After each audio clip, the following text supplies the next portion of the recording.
Voor ons begin wil ek jou vinnig herinner aan al die potgooi-reekse wat ek by betrokke is. Daar's natuurlik klipkouers wat fokus op Afrikaanse entrepreneurs en impakmakers, Boerpot wat fokus op die besigheid van landbou, Nostalgooi, my nuutste reeks waar ek gesels met legendes van die Afrikaanse vermaaklikheidsindustrie, mense soos David Kramer, Anton Goosen, Sandra Prinsloo ensovoorts.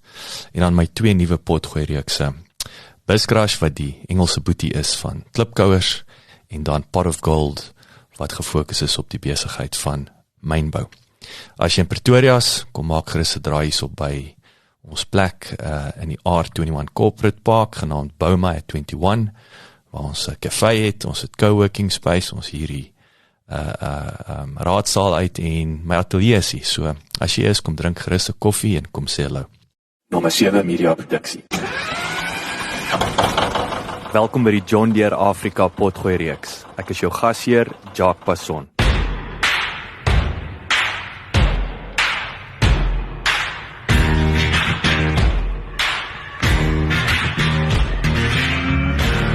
Flok Hanekom boer saam met sy broer Koetser op die Mas, plaas wat deur sy ouers, Flok Senior en Welne Hanekom, in 1970 op die been gebring is en is geleë in die Kakamas distrik, op die oewers van die Oranje rivier. Die streek beskik oor die unieke klimaatstoestande, met die water van die magtige Oranje rivier, wat tesame met die verskriklike warm Afrika sonskyn, lewe blaas in die vrugbare grond van hierdie semi-woestyngebied.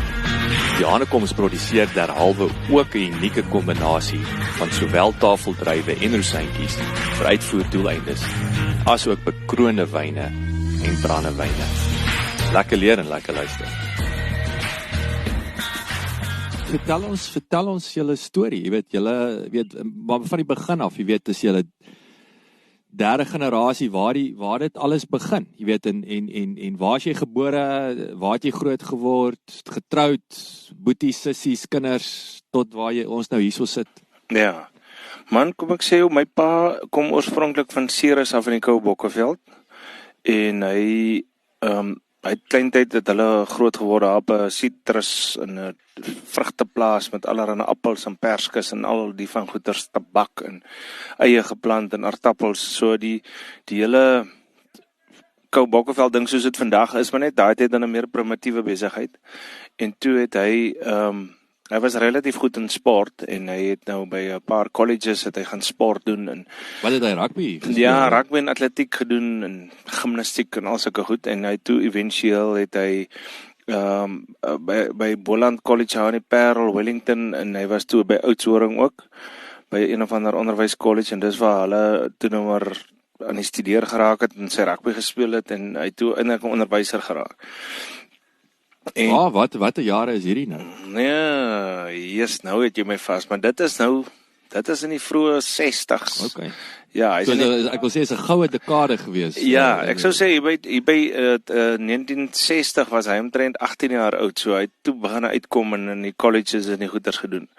So, toe hy nou eventueel 35 is, toe gaan hy terug Parel toe, na die een of ander Parelse gimnastiek college toe. En toe het hy nou op sy ou dag weer gaan, LO, daai tyd was dit, LO was mos nou liggaamlike opvoeding, dit was 'n skoolvak gewees by ons. So hy het dit gestudeer, maar landbou dink ek was sy hoofvak, en hy toe 'n onderwyser geraak met 'n landbouvakke en biologie en daai tipe van hoofvakke as sy studierigtings wat hy aangebied het. En dis toe dat hy toe nou op Kakamas se pos sien oopgaan as 'n landbouonderwyser, hier's 'n landbouskool op die dorp wat al die jare relatief goeie landbouafdeling gehad het. En nog steeds hulle is nog steeds aan die gang met die landbouafdeling. Hulle is nou primêr nee, hoërskool. Dis 'n hoërskool Martin Oosthuizen ek het hom gesien toe ek ingery, Laerskool Sentraal, wat my onmiddellik aan Bloemfontein laat dink. Ja, so die landbouskool is daar met 'n landbouerf nog. Toe ek in die hoërskool was het ons het varke gevoer en varke ingespuit en daar was beeste en skape en sulke goeters. So van dat hy toe nou by die landbouafdeling begin skool gee het hy toe eventueel gesien, hy gaan seker vreeslik voorkom as hy nou onderwyser bly vir die res van sy lewe nie. En hierdie grond van ons het eintlik net die huis opgehaat, hier bo op die knoppie. En hy was eintlik toe nou agter 'n huis aan, want hy het heeltyd in die landbou, in die koshuis gebly, en my ma. So, toe het hy sy jou ma hier ontmoet toe nou? Of, nee, hulle het eers skool gegee by Outeniqua George in Jan George. En toe het hulle mekaar daar so half ontmoet, en van daar het hulle hiernatoe gekom, en hulle is getroud, en hulle het toe nou die huis gekoop hier. Die huis het 2 of 3 stukkies katoen gehad, en so 2 of 3 hektaar ou Sultana wingerd. En dit was eintlik die belangstelling waar agter het gekoop het, agter die grond hier. Hy wou net die huis gehad het, laat dit nie in die koshuis bly nie, maar die stukkie grond het toe nou ook baie belangstelling by hom getrek, sodat hy toe nou, jy weet, komende van 'n landbouonderwyser af, toe ons nou in dit baie meer belang gestel het. En toe het ons hier wingerd geplant, hieronder, tussen die klippe en die goeters. Ons was die eerste ouens op Kakamas wat 'n drupstelsel hier gehad het, wat druppers hier, water deur die druppers gepomp het, hier oor hierdie knoppe en die goeters. Die drupbesproeiingsstelsel is 'n tipe mikrobesproeiingsstelsel wat daarop gemik is om water en voedingsstowwe te bespaar, deur water toe te laat om stadig na die wortels van die plant te drup. Water word direk in die wortelsone geplaas om verdamping te minimaliseer. Die drupstelsel versprei water deur 'n netwerk van kleppe, pype, buise en spuite. Primitiewe drupstelsels is reeds in antieke China aangewend, terwyl die moderne weergawe sy oorsprong in Duitsland gehad het in 1860. Die gebruik van plastiek om die water te hou en te versprei is in Australië ontwerp deur Hannes Till, en die spuitproses is deur Israeli met die van Blas en sy seun vervolmaak in die laat 1950s. Maar jou pa is obviously, hy is vooruitkykend. Hy was nou, dat hy gaan soek het vir so iets, nee. Ja. Dit is nie asof waar nou daai tyd 'n Google ad opgepop het. Nee, maar hy het ook maar beweeg in daai kringe van sy pelle was boere, en hy wat 'n onderwyser is, het in Appington gekom en in ander skole en dorpe oral was nou met die skoolbus gery, en hulle het ook maar 'n landbou-unie kongreste en goeters bygewoon. Hy het sy vinger op die pols gehad. Ja, ek dink die skool het hulle gedruk in alle rigtings, of alle plekke gevat. Hulle het ook die skool daai tyd het hulle Durban toe getoer hier van Kakamas af, en na Sportwennie toe vir sportskool. Ja, ek was op Sportwennie altyd. Ja. Ons gaan die begin van die rugby seisoen dan speel jy 'n paar. Ek weet nie, ons het teen Appington gespeel. Ons het Duineveld gespeel 1 jaar. Ja, nou daai toernooie dink ek het hulle 'n bietjie die wêreld vol gevat. Daar was 'n sportskool in Mosselbaai gewees wat ons elke jaar gegaan het. Nou deesdae sien ek die skool vat nog als kinders op Nampo Oesdag toe. Die landbou kinders hier in die skool, so dis lekker vir hulle. Daar sien jy mos allerlei nuwe tegnologie. Ja, nee, kyk, dis die beste plek vir dit. Ja. So kom ek sê jou, dis waar dit begin het, is dat my pa die grond gekoop het. Hoe groot was die grond toe nou daai tyd? Yes, klein jong, ek dink dit was 18 hektaar. Waarvan dit was regtig 'n helse groot tuin gewees ek sien. 'n klippe gewees wat ons hier net onder ons sien. Ons het hier tussen die bosse het ons sulke kliphutte en forte gebou en ketty geskiet en so, maar ja, dis toe nou alles plat gery deur 'n bulldozer en wingerd omskep éventueel. So dit was nie vreeslik groot nie, maar Kakamas het 'n klomp erfies gehad wat sulke klein blokkies was, en dan elke ou het destyds by elke boere destyds 'n plot gekry, 'n perseel. Dis hoekom hier is honderde persele. Ons hierdie is perseel 329 en 328 en 326 of so. Koop jy nou so een na die ander op? Ja, soos die oom nou eintlik toe nou agterkom, hy's nou nie regtig 'n boer nie, hy werk vir die polisie, en dit was ons buurman destyds, om Lodewyk Gresse, en so toe het my pa sy grond gekoop. Hy was in die polisie, so sy belangstelling was nou net die boerdery nie. En hy het grond gehad, baie belangrik. Hy het grond gehad en 'n huis gehad, en hy het toe eventueel in die dorp gebly, en ons het toe nou die stukkie grond gekoop met die huis op. En om Flip van der Merwe het nog 'n erf gehad verder af, en hoe groot was hierdie erwe, plus minus? So 6 hektaar. Okay, so dis ja, so lekker size. Ja, net so, ek dink daai ouens kon hulle iets maak met 6 hektaar. Nou vandag is dit nou net 'n bietjie te klein, jy kan nie regtig met 'n trekker en 'n 6 hektaar kan jy nou nie ryk boer nie.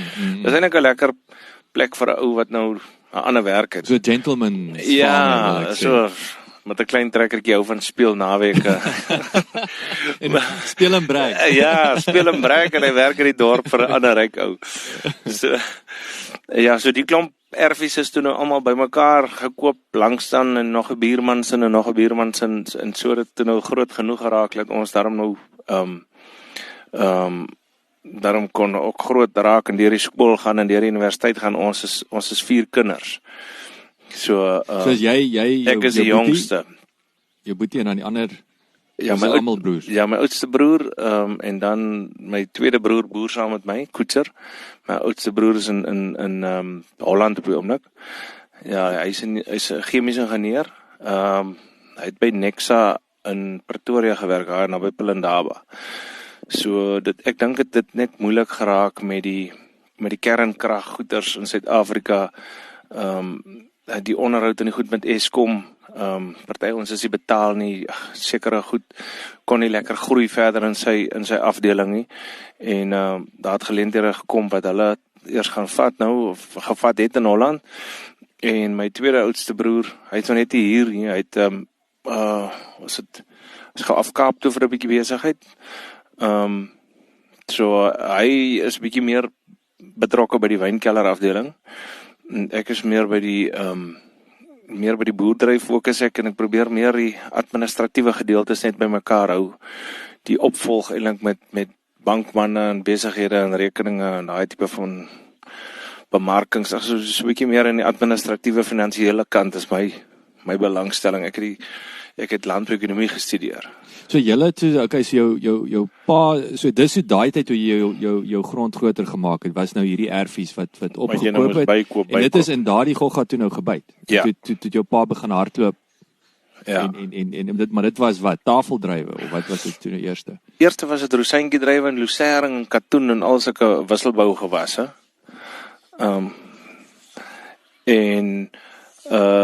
Toe het ons maar so bygeplant. So jy gebore in Getoe en toe wat, toe by die landbou gogga? Ja, toe ons met die landbou ding en die tafeldrywe besigheid het eintlik lekker afgeskop hier in die 90s. Hoekom, wat het hom gekickstart? Nee, ek dink die uitvoere was die prys destyds, dit was maklik om te begin uit te voer Engeland. Ek dink dit was toe nou net so voor 94, toe alles moes eintlik al die dinge is opgehef was, die sanksies en die goed om te maak die wêreldmarkte oop. Ja, ek dink die wêreld het gesien, ons is besig om ons politieke daai tyd begin beweeg in 'n meer ekonomiese vriendelike uitvoerland en invoer van ander lande. So toe die besigheid begin uitgevoer hiervan af en ingevoer van ander lande af. So dis wat gebeur het. En die wisselkoers was laf. Ons het deur die jare het ons al vir 'n boks drywe R200 gekry. Ja, en so my pa het in sy eerste jaar van drywe uitvoer amper kom ons noem dit in vergelyking, sê net maar R1 miljoen gemaak, waar hy by die skool R100,000 in 'n jaar verdien het in salaris. Goeie aarde, so behalwe nou vir die kwaliteit lewenstyl het jy nou nog lekker geldjie gemaak. Ja, so toe los hy die skool en toe begin 'n boer voltyds, want toe is dit nou toe kan 'n mens regtig gaan nou sien as jy moeite doen met jou wingerd en jou drywe en die pakkery en die goeders, dan maak jy goeie geld daarmee, so net vinnig, wat is daai sommetjie vandag? Wat is hoeveel bokse drywe haal jy af?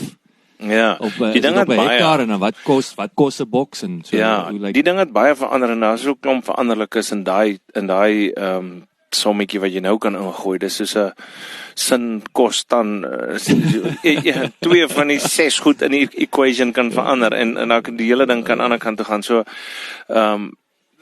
party ons pak al van 'n jaar en 4 maande oue wingerdstokke pak hulle al 3.500 bokse. 4.5 ekwivalente bokse tafeldrywe. En party ons pak jaar daarna 5.000 en jaar daarna 6.000. Dis ongehoord om vreeslik hoër as dit te gaan. So 6.000 bokse Op 'n hektaar, Op 'n hektaar. Ja. En dan wat is, jy het nou gesê, jou paal wegspringend was 6 hektaar, so wat is nou ekonomies, ek wil sê, wat is die minimum grootte wat jy moet hê? Nee, nou die volgende ding wat jy nou in daai vergelyking kan gooi, is nou die verskillende tipes variëteite druiwe wat jy kry. Jy kry nou 'n rooi pitloos en jy kry 'n swart gepitte en 'n swart pitloos en 'n wit pitloos en 'n lang soet pitloos wat vroeg ryp is en 'n rooi pitloos wat laat ryp is in die seisoen, en wat ook al die mark nou in Engeland soek, maak wat jy eintlik kry. En dit beïnvloed jou antwoord op die einde van jou vergelyking. So as jy vroeg in die mark is met 3.500 of 4.000 bokse wit pitloos en die mark het baie goeie koopkrag aan die kant in Engeland, dan maak jy baie geld. As jy in die middel, wanneer almal begin druiwe pak, ook met jou druiwe daar aankom, dan sit maar vraag en aanbod wat jou kelder, so jou aanbod vir almal wat opdaag, daar is net te veel. Okay, so dan drop hy prys. Ja, die prys val, so dat die goed maar skui. Voor Kersfees koop mense ook meer vrugte, na Kersfees koop mense minder vrugte. En dan natuurlik nou die wisselkoers, nee. Natuurlijk. So jy gaan nou, so dis nou daai seker die lekker groot veranderlike. Ja.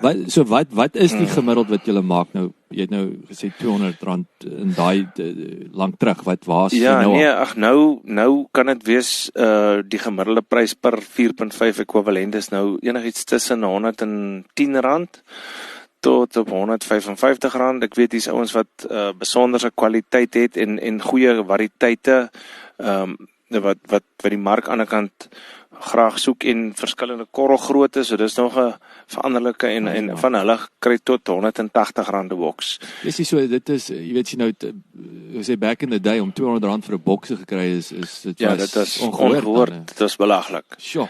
Ja. Dis baie interessant. En daai tyd, kan ek onthou, daar was 'n harde kartonbokse wat jy nog so houtplankie moes invou in die boks. Ek het bokse gewou toe ek klein was. Ek het daar begin. En so plastiek dinge is wat die bokse kante so mekaar gehou het, amper soos 'n stukkie tapperware wat die klampie wat die goed so mekaar vashou. So daai bokse was lekker sterk en daar was ook nie baie van dit gevou en uitgevoer nie. So die hele ding het net gegroei na vinniger, meer jy weet die kwaliteit in pakmateriaal het hulle toe agtergekom, jy het nie nodig om planke in 'n boks te sit, jy net 'n goeie kwaliteit karton of pakmateriaal nodig. Deesdae soek die mark aan die kant 'n deurskynende pannet 'n bakkie waar die vrou die plastiek, die plastiek bakkie waar die vrou kan sien presies hoe lyk die druiwe binne-in, hoe lyk die korrels, hoe lyk die kleur van die druiwe.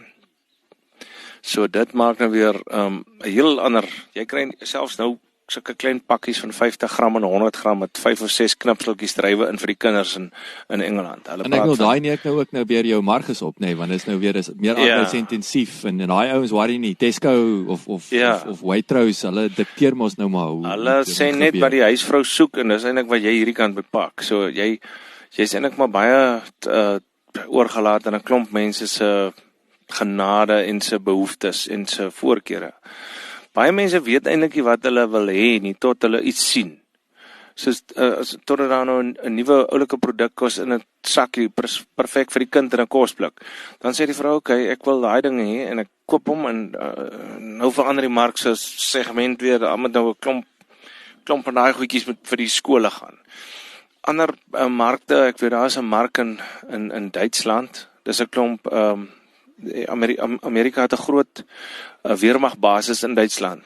En as 'n klomp weermag ons en hulle soek groot 9 kg bokse vol losgepakte druiwe wat hulle in die kombuise opknip nou saam met hulle etes vir die ouens bedien. So dis 'n heel ander verpakking. Dis nou net weer 'n kommersiële kombuisbehoefte. Ja. Wat dis interessant. En dan is cateringmarkte ouens wat in kombuise mos hier agter die skerms, hulle soek 'n mooi pannet of 'n mooi plastiekbakkie nie.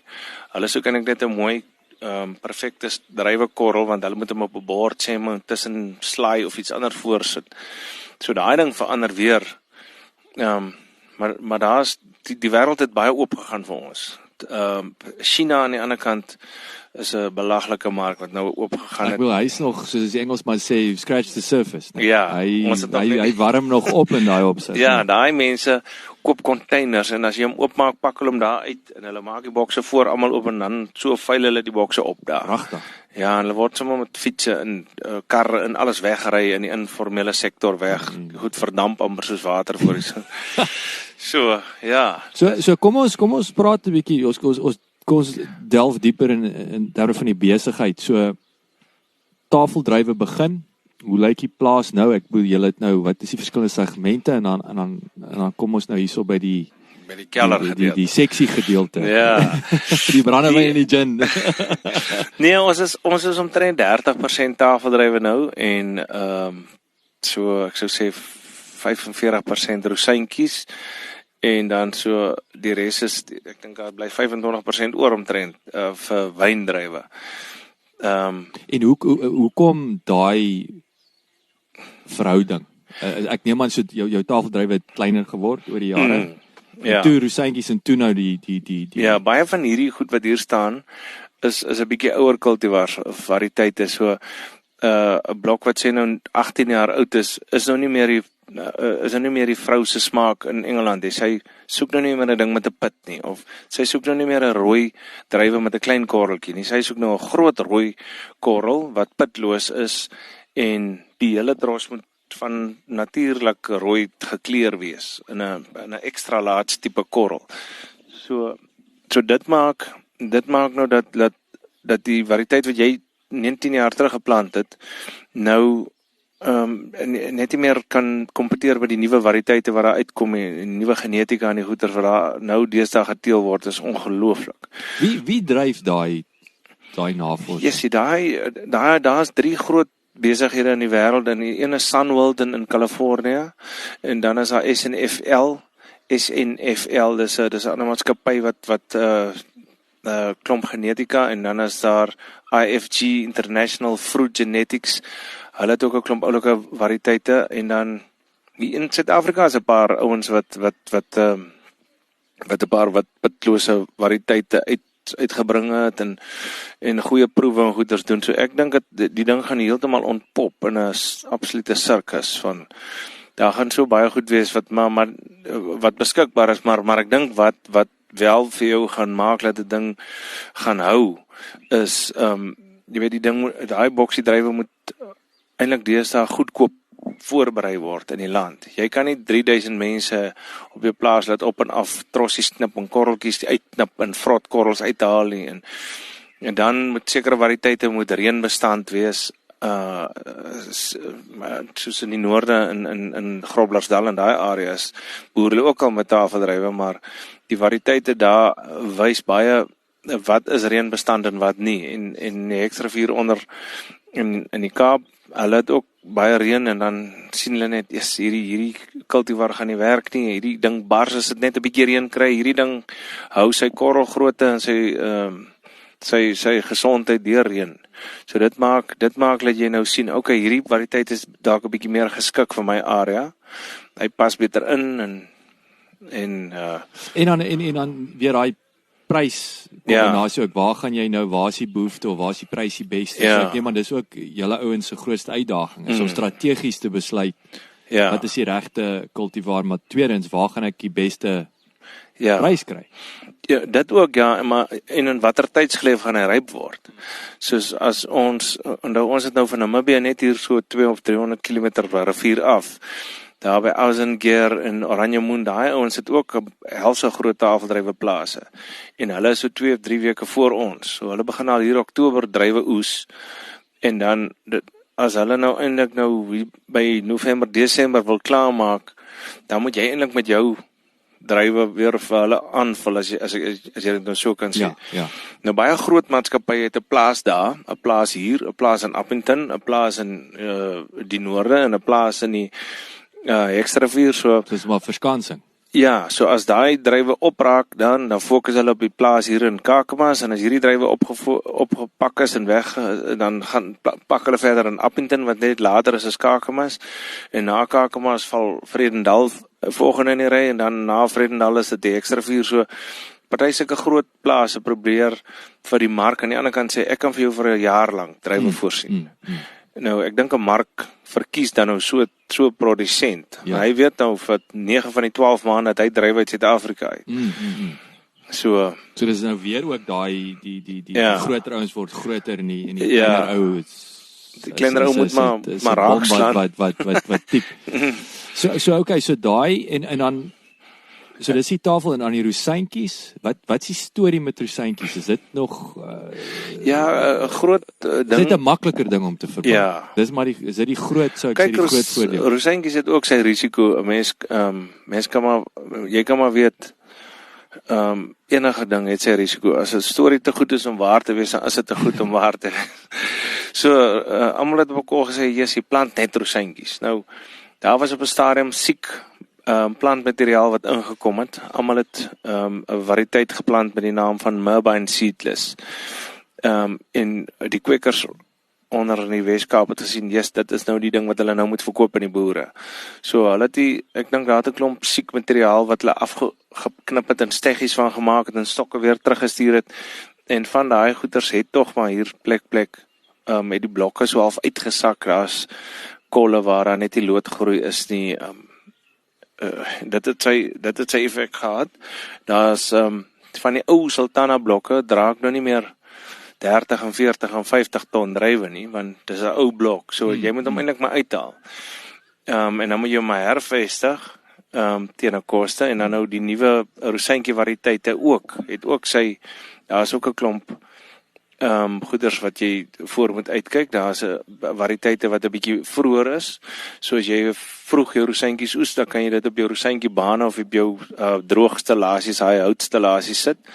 En dan as hulle gedroog is en jy haal hulle af, dan wil jy eintlik die volgende variëteit hê wat inskop. So jy het deeltyd eintlik 'n venster. Dis maar dieselfde met pakdrywe. Jy begin vroeg pak in jou pakstoor en dan 'n week later as die volgende drywe ryp en dan die volgende en die volgende en die volgende. So alles sodat jy eintlik jou ding en jou droogmatte en jou infrastruktuur beter kan benut oor 'n periode van 4 of 6 maande eintlik.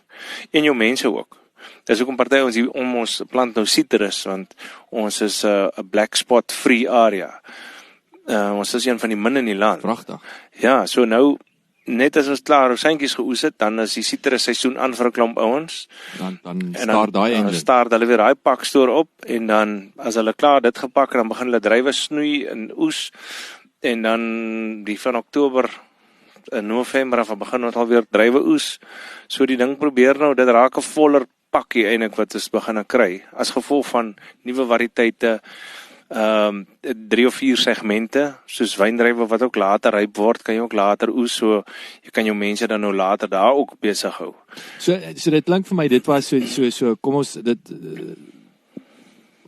raak nou mooi aan die wyndrywe en natuurlik die weet wat ons nou sal gesels oor, was daai ook 'n strategiese skuif om te sê, okay, wyndrywe later, of het julle, ek wil sê hardhout of brandewyn in daai geval wyn ons in gedagte gehad? Die Oranje Rivier maak al vir die afgelope, hoe lank bestaan KWV? Seker 1917 of waar het hulle begin.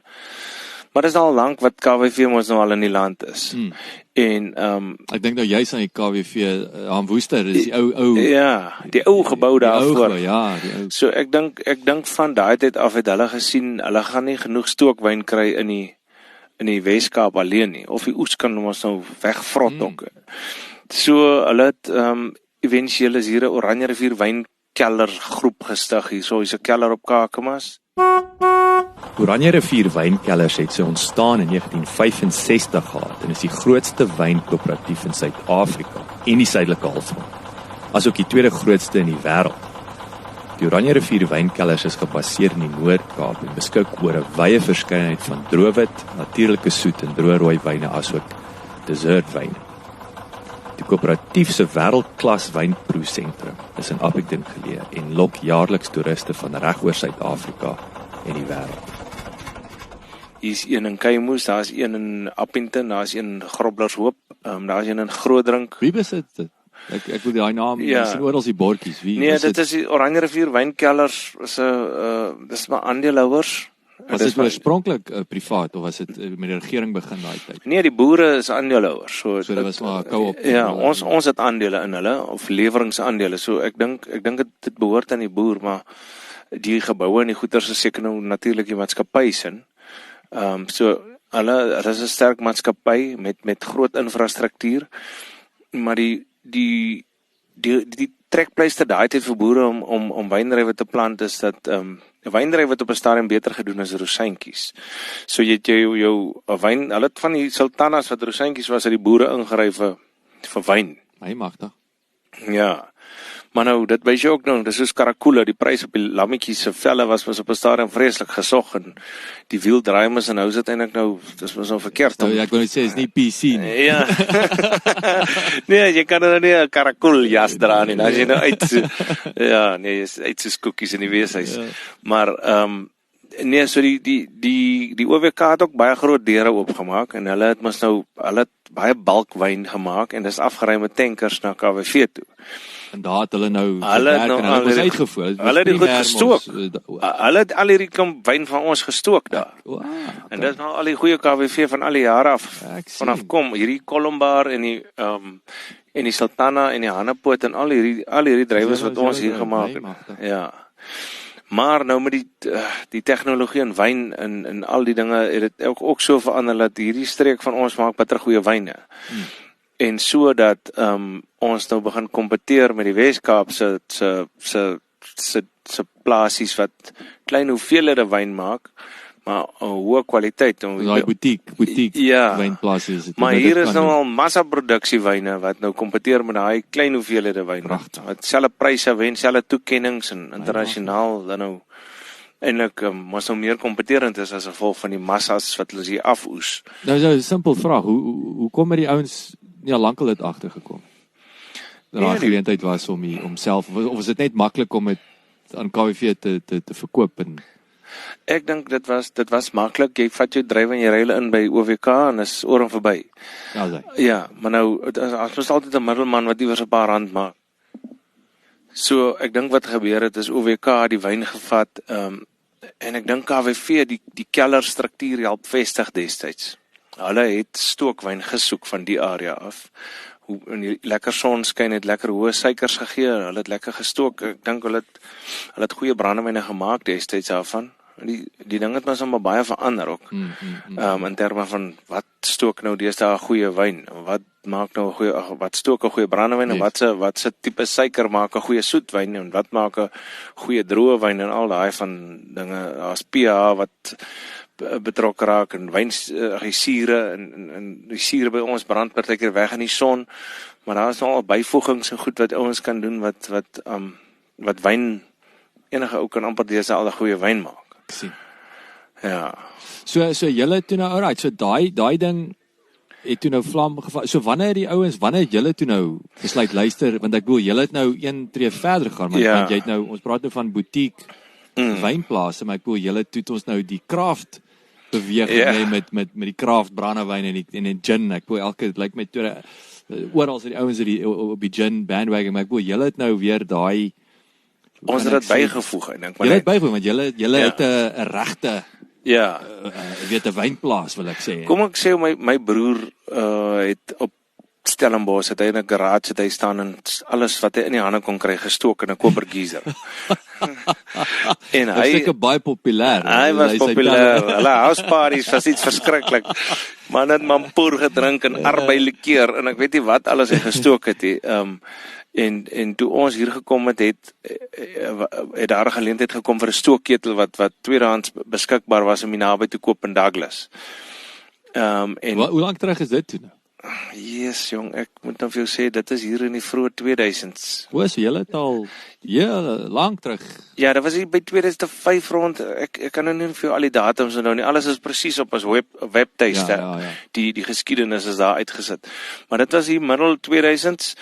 2005 toe het ons die ketel gekoop, en toe het ons begin stook, maar dit was ook klein hoeveelhede, so 2 of 3 vaatjies, en as dit toegesluit, dit moet maar so toegesluit wees volgens SARS wette en wetgewing, en dan moet dit vir 3 jaar lê in hy houtvate, so dit wat jy in geval vir jaar gestook het, kan jy nou nie onmiddellik proe nie, jy kan dit proe, maar jy kan dit nie as brandewyn enigiets daarmee doen nie, dit moet dan verouder in Franse eikhoutvate, so dit is nie so maklik, jy moet dan nou, jy moet jou beurt afwag tot die goed nou begin verouder. En 1 jaar is 'n moeilike jaar, sê nou maar jy het nie, is ek 'n goeie lekker stookdrywe gehad, of van die goeters het gevrot, daar is 'n bietjie wangeure in die botrytis drywe wat jy ingekry het. Maar dan na 10 jaar, wat die goed lê in 'n vaatjie, dan sien jy, okay, hierdie goed ontwikkel baie mooi, of die van die swaalverbindings het nou afgebreek oor tyd. En dis 'n lang leerkurwe. Ja, Dit is 'n lang leerkurwe en jy het tegniese kennis nodig in konsultante. Jy dink partykeer jy lees hier op die internet of jy lees 'n boek oor brandewyn en jy gaan gou brandewyn stook. Maar daai is die 2 of 3 jaar se werkie. So julle het nou het julle eers met ons het eers begin brandewyn stook. Dit was julle eerste drank. Was brandewyn. Ja, maar ons kon net die bottel hê. Ons moes vir 3 jaar wag.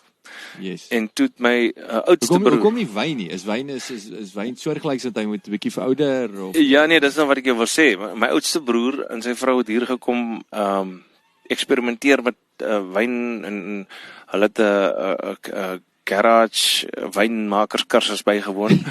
En hulle toe nou, daar is 'n kursus instel, garage tuis wynmakerskursus en toe hulle begin met Colombard, wat ons het mos goeie Colombard in die streek en Chenin Blanc. En toe het ons soet hannepoot gemaak, jy kom baie goeie soetwyne van ons streek af. Omdat die druiwe hier raak so stroopsoet dat jou keel brand eintlik. Dis regtig 'n stroop wat jy amper drink. Ek sal jou net laat proe hier. Maar dit is as gevolg van die lekker sonskyn, gesonde droë omstandighede kan die wingerd lekker fotosinteer. Jou trosse is perfek stroopsoet.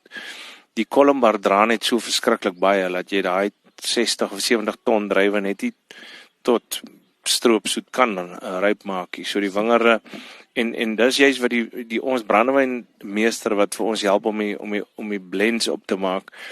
Hy het ons ook aanbeveel, moenie jou Colombard te soet laat gaan nie, gebruik van die Chenin Blanc en van die Colombard in 'n kombinasie in jou vate. Maak een vaatjie hannepoot, gebruik jy van die hannepoot se brandewyn saam met daai ander 2 en so het hy 'n klomp boublokke gemaak wat hy nou kan self gebruik om die brandewyn mee op te maak. So hy gooi 'n bietjie van dit, bietjie van daai, bietjie water. Dis wat nou ook jou unieke smaak gee, kan ek sê jou edge bo 'n ander brandewyn. Want ons het ons eie goed hier om mee te werk. Ons het ons eie Colombard wat ons sê vir die mense gaan sny hierdie 6 rye in die middel van die blok. As jy skoon trosse, sny die mooi goed uit. Kyk, moenie die heel suur trosse sny nie, moenie die heel soet trosse sny nie. Sny 'n egalige produk wat as jy hom in die kus gooi en hy kom hier aan, dan wil ons nie baie sukkel met hom. So dit kan ons al doen.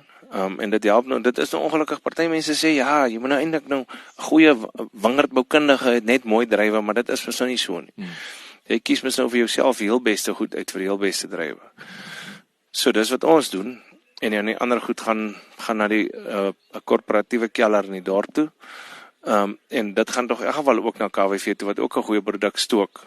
Hulle het weer ander tipe ketels, kolomketels, so elke ou het eintlik 'n plekkie vir sy druiwe. Ons het begin met Colombard wat as 'n gewone droë witwyn gemaak is. My broer en sy vrou. En toe het hulle soetwyn gemaak. Terwyl ons nou gewag het vir die 3 jaar tot ons nou kan begin brandewyn maak. En toe is nou daarna nog gestook, so 3 jaar is toe 3 jaar al verby is, toe is daar daarom al 2 jaar oue brandewyne wat lê vir 2 jaar en brandewyn wat lê vir 1 jaar. So in die jare na, op jaar 4 dan stook jy mos nou weer, dan is jou 2 jaar oue brandewyn weer 3 jaar. Ja, so jy vul hom nou iets aan. Ja, so dan kan jy hulle ook gebruik in 'n blend. So nou begin jy al meer boublokke hê. Okay. So ons het nou al, ek dink hier's nou al 15 of 17 jaar se brandewyn wat nou al hier lê. Ja, maar baie van dit is mos nou maar nog jonk. En baie van dit is nou al oud genoeg om dit te kan blends opmaak of versnitte te maak. So wanneer het julle toe nou so julle het nou so die brandewyn het begin toe die wyne? Ja, die wyne was altyd net so 'n wegspringplekkie.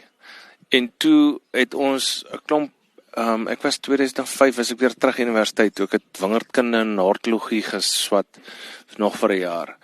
En toe het ek gespesialiseer in wingerdkunde en toe het ek toe my oudste broer gesê ons moet nou 'n paar nuwe variëteite aanplant dat ons nou kan 'n paar lekker goed maak.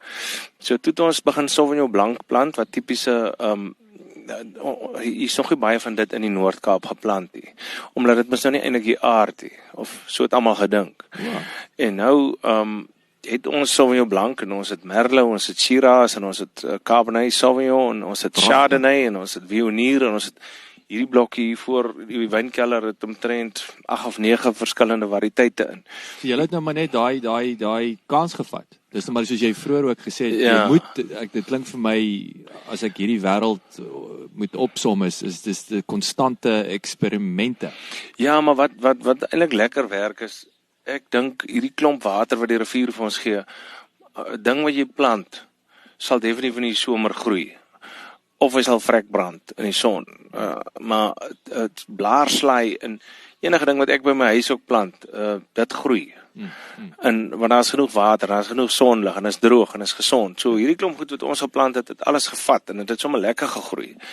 Partykeer is van ons probleme is dat die goed te geil groei. So ons moet die blare afknip en top en seier en minder water gee en al sulke dinge. Met 'n oerwoud hier. Ja. So dit het ook 3 jaar gevat. Toe kom ons ook dit agter.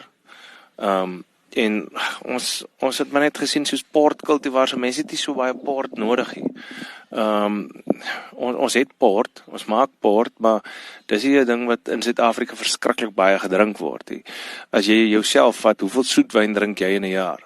Miskien 2 of 3 bottels. Ek moet sê dan is dit baie. Ja, maar as jy dink aan 'n wit droë wyn soos 'n Sauvignon Blanc of 'n rooi wyn in die winter, jy sal dalk 'n bottel aan. Ek wil nou net sê dis ja. So as ons gaan jag, dan sal ons nou sê net maar 'n bottel brandewyn oor 'n naweek uitdrink of as dit nou lekker gaan of jy het volume. Ja. Dis jou groot ding.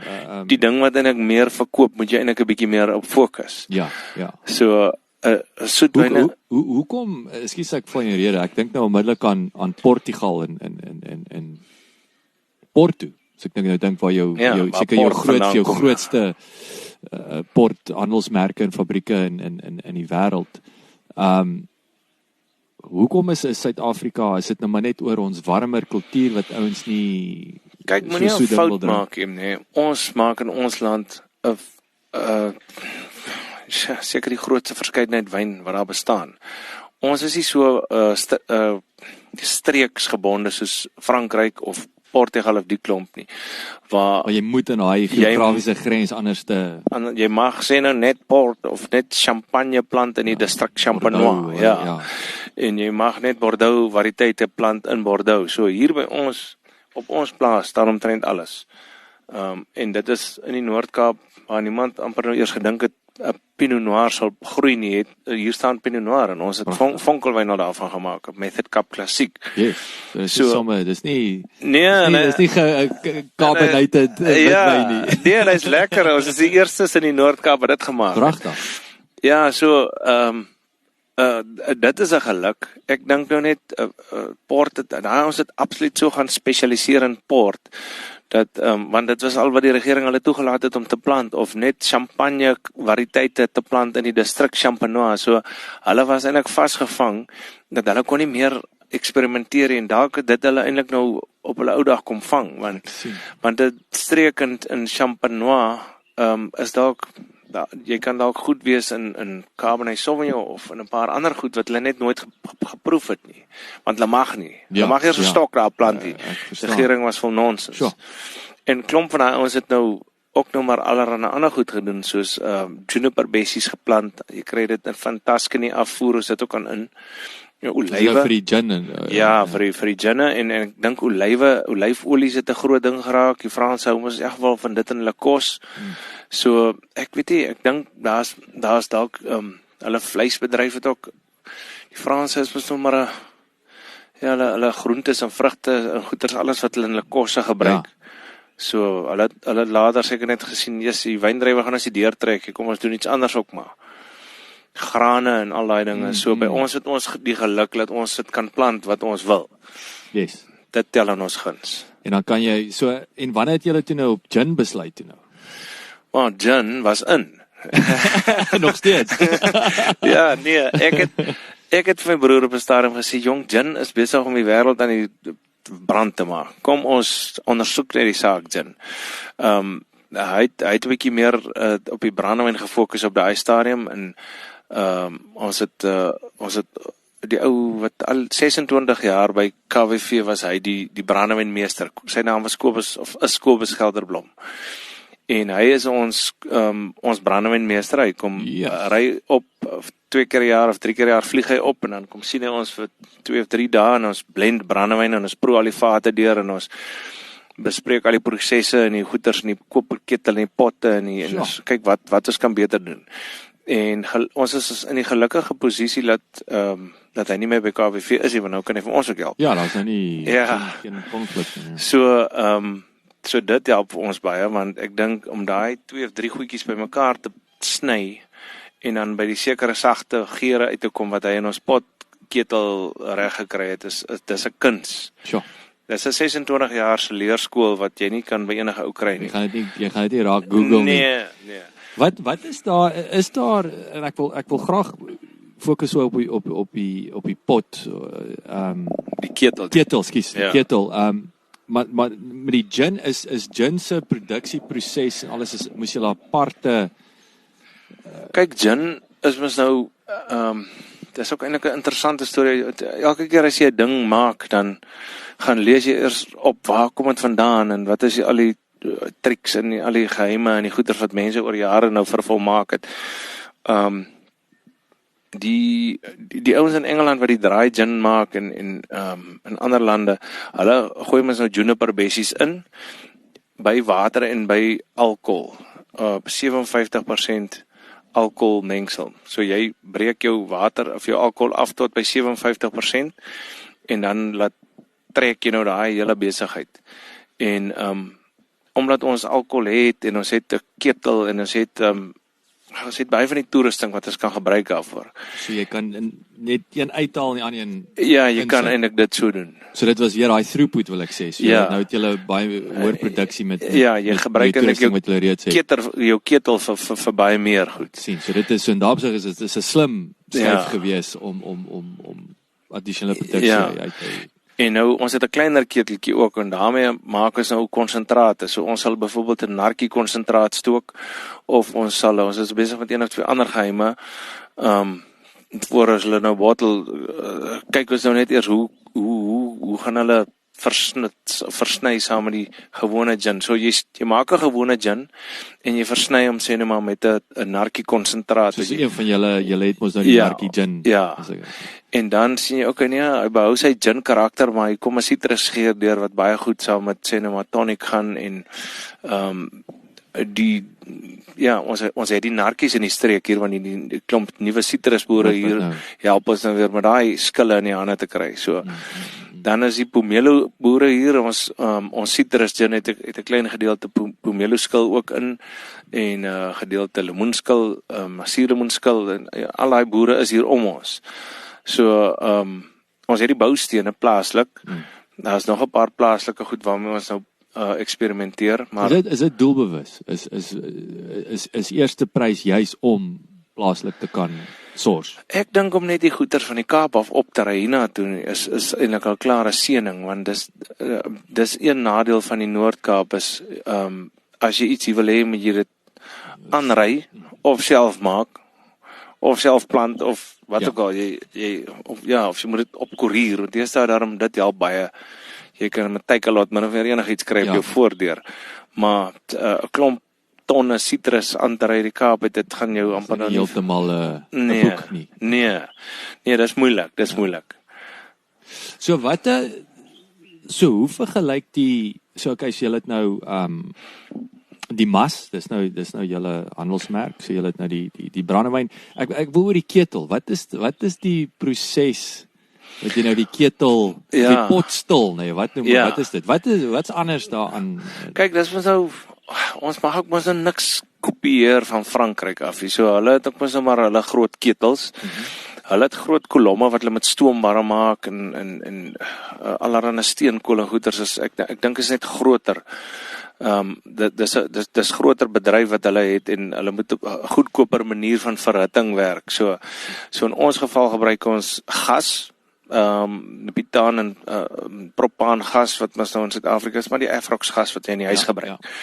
Maar ons gebruik daai gas, ons steek dit onder ons potketel brand en met gasbranders, en ons stook daai wyn wat die lou wyn of die stookwyn wat ons gemaak het van die Colombard en die Chenin en ons kry 'n eerste stooksel uit en ons gooi dit eenkant in tanke en soos daai stoom deurgaan deur die eerste deur 'n ketel binne in daai volgende tank is klaar alweer 1000 liter wyn wat deur die stoom al warm gemaak word. So ons probeer net effektief daai hitte behou en dit sommer oordra aan die wyn. So die volgende wyn wat gestook word warm gemaak deur die eerste stooksel.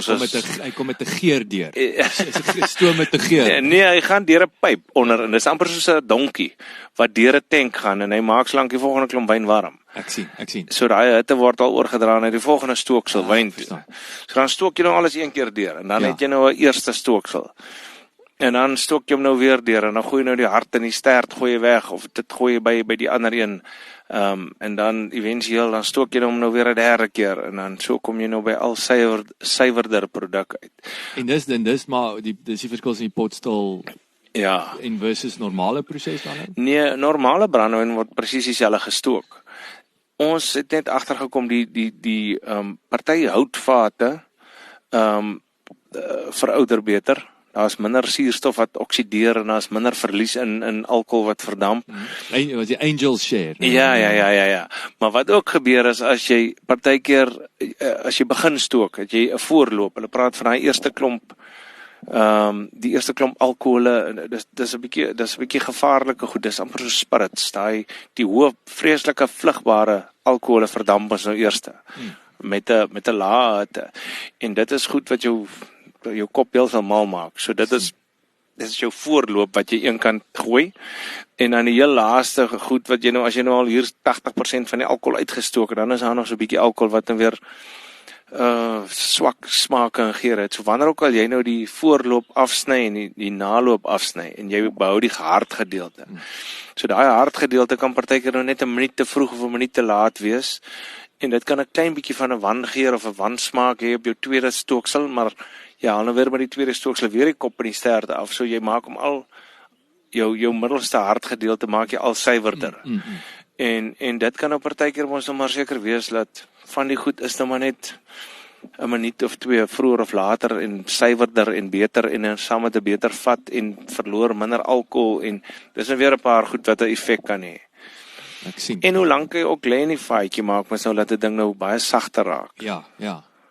So julle hoe as jy nou as 'n persentasie van julle omset as besigheid, jy weet is hoe vergelyk jou om terug te kom na die rosientjies tafeldrywe en dan nou die wynkelder. Die wynkelder. Hoe draai hy by of is jy nou maar cream on top? Nee, hy het nou al amper 'n kwart van die omset begin volmaak. Wow. En ons probeer nou by 1 of 2 ouens nou weer inkom. Ons het nog nie regtig eens Gauteng ontgin nie. Ons het maar 2 of 3 ouens wat dit versprei daar. En ons het nou 'n bietjie weer bemarking gedoen met 'n paar ouens gepraat en daar's weer 'n bietjie online geleenthede wat kom met Takealot. Ek moes nou begin 'n drank verkoop. Dis reg. So en ons weet hulle is relatief effektief. Ja. Die koerierbesighede nou hardloop in die land op en af met aanlyn verkope en die tipe van ding. Want almal sit nou maar in huise en met lockdown en ja. Lockdown was 'n ou simpel tyd. Yes, jy kon niks drank verkoop nie.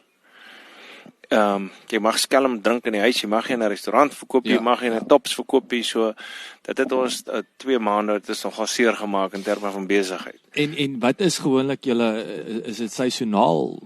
Drink ouens meer in die winter of meer in die somer? Hulle drink heeltyd. Nee, maar daar is tog tye wat ons sien ons meer verkoop. Maar hier uit ons eie prolokaal uit. So hier sal klomp ouens kom in Desember.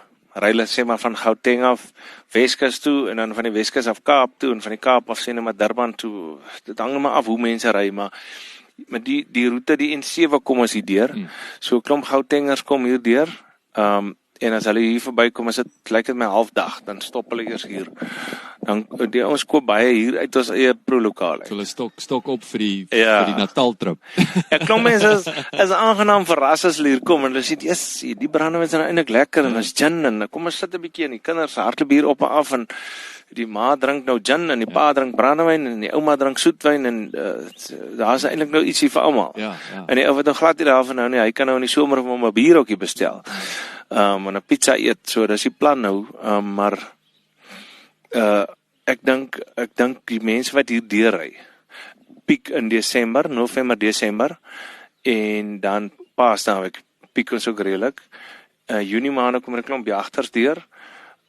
En dan blommetyd is hier Augustus, September wanneer mense die Namakoland se blomme kom kyk en kom hulle weer hier verby. En hulle ry op Galagadi Nasionale Park toe. So julle daar op sig julle ek wil sê ek sentraal geleë in terme van die toerisme roete, nee. Ja. So dit help dat hier 'n klomp mense in verskillende rigtings ry op en af of so en toe en terug of Galagadi toe en weer hier verbykom terug of wat ook al.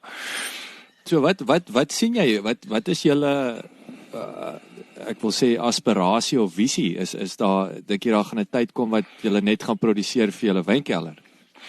Of nee, is dit nie dit sal nooit die plan wees. Dit sal nooit ek dink die verkope sal nooit genoeg wees net hier vanaf om alles hier plaaslik te verbruik. Dis ons ideaal as 'n ou hier kom stop en hy koop sy drank en hy ry dit weg huis toe en jy hoef niks koerierkoste of kostes aan te gaan nie. Ja, jou marges is net gemaksimaliseer. Ja, dit is lekker, maar dit is nou nie hoe dit werk. jy moet hom by die ou in Pretoria by sy voordeur kry. Nou ons is nou in Gauteng besig. Ons is opgewonde. Ons wil ook die informele mark in Soweto en daar wil ons ook inklim. Ons gaan dalk 'n ander handelsnaam maak wat die mark daar meer gaan van hou. Wat drink daai groep daarso? Is dit wyn? Is dit gin? Is dit Hulle sê mos met die wat was dit nou die sokker wêreldbeker. Ja. Toe het die Soweto se Shabins in daai taverns het vreeslik op wyn opgestok. Pragtig. Want hulle dink toe nou al die oorseese mense en almal wat daar kom gaan hou van wyn en whisky en wat ook al. En die klomp toeriste wat daar deur is het net bier gedrink soos die area. Want jy wil when in Rome, dan drink jy maak jy maar soos die Romeine. Wanneer jy in Soweto is, dan maak jy soos hulle. Drink jy kort. Ja, so hulle sê daar ons het korts gedrink en die meer opkomende jonger swart mark op die stadium hou van 'n bietjie meer gesofistikeerde wyne, brandewyne, whiskies. Ek weet nie hoe hulle gin verbruik is nie. En ek weet ook nie hoe hulle verbruik in die rigting is van ram nie, maar ek weet tog dat hulle definitief hulle hou van gesofistikeerde goeie handelsnaam champagnes. Ons sien dit by die regering en die staatsamptenare, hulle drink van die beste whiskies en champagnes wat daar is in die wêreld. Ja. So as jy iets met 'n baie goeie handelsmerk kan vestig hierdie kant, wat op hulle oorval en jy weet dalk met hulle geskiedenis en iets ooreenstem, dan dink ek is dit die route. Is daai weer local is lekker. So daar's ongelooflike geleenthede, maar soos jy sê om weer 'n vroeë early mover te wees, kan jy daai plaaslike handelsmerk bewerkstellig. Ja, ek dink hier's 'n klomp ouetjies, 'n klomp mense wat nou deur die hoërskool is, deur die universiteit is. Hulle kan 'n woonstelletjie bekostig, hulle kan hulle huis in Soweto bekostig, hulle het 'n winkel of 'n besigheid daar, hulle het 'n kar, jy weet hierdie opkomende, ek dink baie mense noem dit Black Diamonds. Ja. Dis 'n jong groeiende swart mark en ek dink hulle hou van 'n gesofistikeerde brand, 'n handelsmerk. En 'n bietjie upper class. Hulle het nou 'n paar rand om te spandeer op 'n bietjie duurder whisky, op 'n bietjie duurder brandewyn. So nou moet ons net die regte merk probeer maak wat nou presies in daai gaatjie van daai behoefte van daai ou voldoen, maar in terme van brandewyn. Yes. Kyk, daai groep mense hou ook van whisky.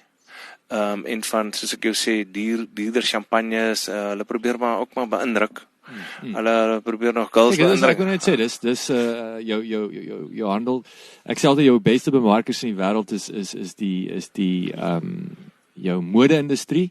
Ek dink baie naby aan hulle is jou drankindustrie. En altyd moet maar nou sexy en jy koop op wat jy sien, meer as amper hoe goed proe. Dit is visually is dit pragtig, nee, so. Ja, so maar ek dink die mas is 'n bietjie te Afrikaans om in Soweto in te gaan. En ek meen maar ek praat van die Kaapse vlaktes ook die van die areas in die Kaap wil ons ook probeer slaan met 'n ander hoe sal ek nou sê ander benadering, ja. So maar die lekker ding is nou julle en ek wil dis wat baie handelsmerke doen is jy die een is die mas, die ander een is noem hom nou so Black Diamond. Ja. Maar dis al twee die mas brandewyne. Ja. Nee, dis net daai stukkie label wat nou op die bottel. Die naampie voor in die verpakking en 'n ander kapsule en 'n ander maar die inhoud binne kan jy baie naby aan dieselfde maak. Jy kan hom 'n bietjie soeter maak. Jy kan hom dis nou waar jy nou 'n steak medium eet of medium rare. Dis nou baie naby aan dieselfde ding. Die ene ou hou van hom so en die ander ou gaan hom dalk nou nie so eet nie, maar ek dink daar kan ons dalk raak slaan. Vlok, verskriklik dankie vir jou tyd, man. Nee, julle is almal welkom. Die ouens daar buite wat luister ook in luister op ons gesprek vanmiddag. Ek bedoel julle is almal welkom om as jy oor die Oranje rivier se brug ry in te draai hier en kom drink 'n brandewyn. Julle het lekker teken daar. Jy kan dit nou nie mis die signage nie, die mas. Jy kan dit en julle het natuurlik ook die kampplek en die en die chalets en alles hier. So dis 'n lekker one-stop shop. Die ouens is welkom om te kom stop vir 'n yskoue brandewyn. Vir gin vir die dames. En ons het hier 'n walkway afgebou na ons kraal toe, so die kinders kan 'n bietjie afstap en die varkies en die gans gaan kyk. Terwyl mamma en pappa hier bo sit, so ek meen ons probeer om vir almal iets te gee wat hulle voel hulle het waarde gekry vir hulle geld. Ons probeer die mense uitbuit. Dis vir ons motto. Lekker. Baie dankie dat jy geluister het. Onthou jy kan die John Deere podcast reeks kry op Apple Podcasts of Google Podcasts, Spotify of SoundCloud. As jy gehou het van hierdie episode en die reeks, asseblief deel dit met jou vriende en familie en ons sien uit om altyd van jou te hoor. Enige terugvoer sal ons opreg waardeer. Laat die wiele rol.